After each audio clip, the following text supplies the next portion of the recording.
Welcome everyone back to the channel, and in this video we are giving you a full easy guide for the Tomb Easter egg, including some weapons to use in this Easter egg, but we will have a full video breaking down the best weapons for you guys to use in the boss fight coming out soon. So be sure you guys are subscribed so you don't miss out on that, as this is one of the easiest Easter eggs in the game, but has one of the hardest boss fights in the game as well. But the first weapon I would recommend you guys bringing into this boss fight is the Creed C, as I have used it to beat the map for the very first time myself. And the next weapon I recommend you guys using is the ASG shotgun, as this does an insane amount of damage to the boss and zombies within the boss fight to make it easier. And finally, I would recommend bringing in the ice staff to do a lot of damage to the zombies throughout the different phases of the boss fight, as though the ice staff actually doesn't do actual damage to the boss itself, as you do need a bullet weapon to do damage with that, as wonder weapons and explosive damage will not work on the boss itself. But make sure you guys are subscribed to make sure you guys get a full in-depth weapon breakdown that is coming out soon for you guys. But let's jump right into starting the Easter egg, in which you are going to need to acquire the ice staff, in which first you are going to need to get to round 8.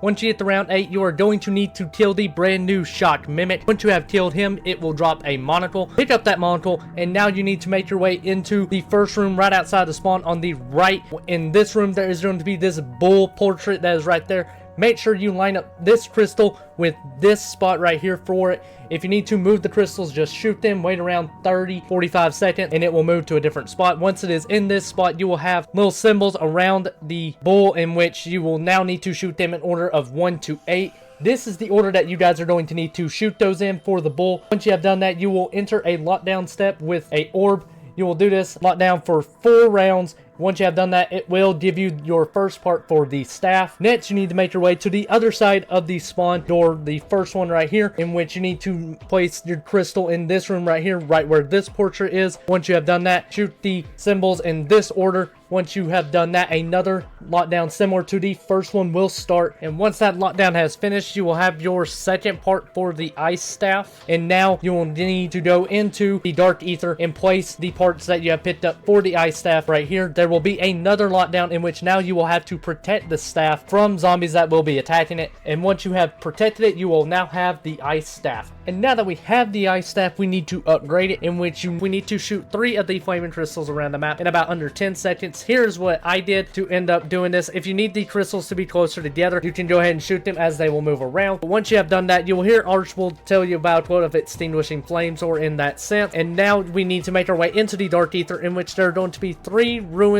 on some floating rocks with inside the dark ether. Shoot those down and make sure you write them down, because once you have shot all 3 of them down, a dark ether portal will now be closed. We now need to make our way into the regular map and shoot those 3 symbols that were on those rocks to open up the portal again. And once we have done that, we will now be teleported with this purple orb on top of a rock. Interact with it and follow this orb around the dark ether area. If you are in co-op, make sure all your teammates are around you to do this step, as if you are not, all this step will fail automatically, and you will continuously have to keep flipping rounds to make sure this step gets done. But once you have escorted this orb around the dark ether and has made its way back to the middle of the temple, you guys will have unlocked the Ul's arrow for the ice staff. Now that we have the upgraded staff, we now need to make our way into the dark ether and use the revive shot with the upgraded staff to shoot this crystal at the vermin statue and take it all the way back to the spawn, or the blue portal, in which we need to interact with this statue and place the crystal on,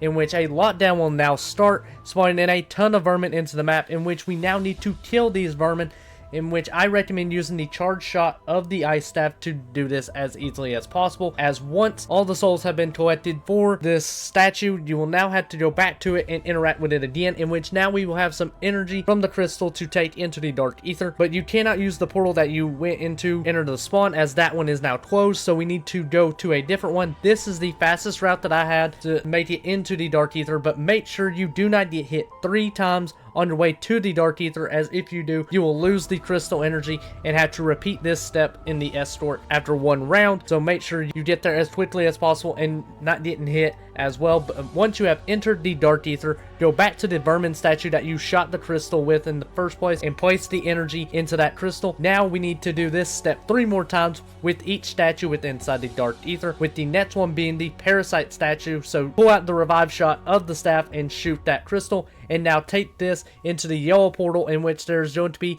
a statue similar to the one in the Dark Ether, in which another lockdown will ensue, in which now we will have to kill parasites, but instead of how we did it with the vermin, we will now have these little orbs drop from killing vermin, in which we're going to have to pick these orbs up and take them to the statue. Once you have placed enough of these orbs into the statue, you will now be doing the escort step again. Keep in mind the yellow portal will be closed, so you will have to take a different route. This is the route that I ended up taking with little to no resistance, but take it back into the Dark Ether and place it back at the parasite statue, and you have completed the second step. Now we need to make our way to the Doppelgas statue, in which you're going to need to pull out the revive shot again. Keep in mind you only have 3 charges of this revive shot, so you cannot do all these steps in one go. You will need a max ammo to replenish this revive shot, but you can do 3 of these in one go or in one round. But once you shoot the Doppelgas statue, you need to make your way through the green portal and place it at its respective Doppelgas statue in the regular map, in which another lockdown will ensue. But just like the vermin lockdown, you will just need to kill the Doppelgas, in which the easiest way I was able to do this is just with the upgraded staff shot again, as once you have killed enough Doppelgas, the energy will be able for you to pick up and take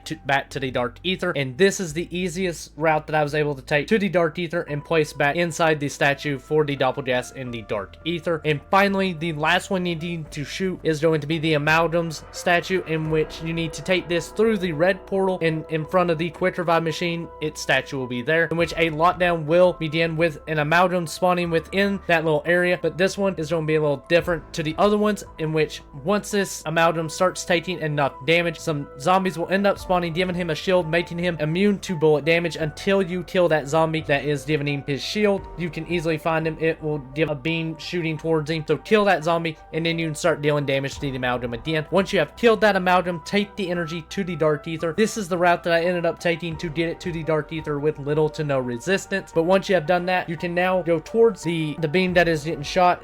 You can now build the bridge to enter in the boss fight. But before you go into the boss fight, make sure you guys have tier 3 pack legendary rarity on your gun, as this boss fight is extremely hard once again. And some Doppelgums I recommend you guys taking in with you is using the Shields Up Doppelgum, Idolize, Full Power, and or the Raindrops Doppelgum, as this will make the boss fight 10 times easier with these Doppelgums, even though I didn't use all the Doppelgums I have recommended. Another thing that can make this boss fight extremely easy for you as well is bringing in the gold plates, doing the side Easter egg. If you guys want to see how to do that side Easter egg, I will leave a link in the comment section below for you guys to check out. And finally, you can bring in some mutant injections, Casimirs, and Monkey Bombs to make this a lot easier to deal damage to the Sentinel artifact. But now that we have entered the boss fight and are ready to go, one important tip I can give you is when the Sentinel artifact starts shooting its beam in the bottom area, make sure you guys are on top, and once it makes its way up to the top portion, be at the bottom of the map of the boss fight arena. But once you have been able to start the damage phase of the Sentinel artifact, keep in mind that if you do not deal enough damage to the Sentinel artifact to break it, it will end up spawning the mini boss or the zombies that it is shooting its beam at for the first 3 phases. I ended up just shooting the vermin one solo for the first 2 phases, but in the 3rd phase I was shooting the Doppelgas statue, as I did not want the Doppelgas spawning in. But keep in mind, when you're going through the middle phases of the beam just getting shot and a bunch of zombies running at you, just use your ice staff to be able to deal with the crowd control and save your ammo to deal damage to the Sentinel artifact. But once you have done these 3 phases of just shooting the statues, some zombies and specials will end up spawning within the boss fight arena that have a Sentinel artifact inside of them, dealing enough damage and killing those special zombies, in which now you can deal damage to the Sentinel artifact that they were carrying with them. Once you have dealt enough damage to the first one being a regular zombie, it will now spawn in a Doppelgas, and once you have dealt enough damage to the Doppelgas's Sentinel artifact, a Shock Mimic will end up spawning, and once you have dealt enough damage to the Sentinel artifact to the Shock Mimic, an Amalgam will end up spawning. And once you have finished that, you have completed that phase for the boss fight. Keep in mind, every time you have broken one of the Sentinel artifacts and it has spawned a new special zombie, the special zombie will stay in the map, and keep your distance from these zombies, as these do a lot of damage to you. As at one point I got 1 shot from the Doppelgas that was in the map trying to deal damage to the Shock Mimic. But once again, once you have finished shooting all 4 of the artifacts from these special zombies, we will now enter the final phase, in which now we just need to do pure damage to the Sentinel artifact that is going to be at the top middle of the boss fight arena, in which the other Sentinel artifacts will be shooting energy into it. If you do not do enough damage to that Sentinel artifact, it will end up insta-killing you and ending your boss fight completely. So make sure you guys take this out as quickly as possible. But once you have done that, you have completed the Tomb Easter egg with inside of Black Ops 6 Zombies.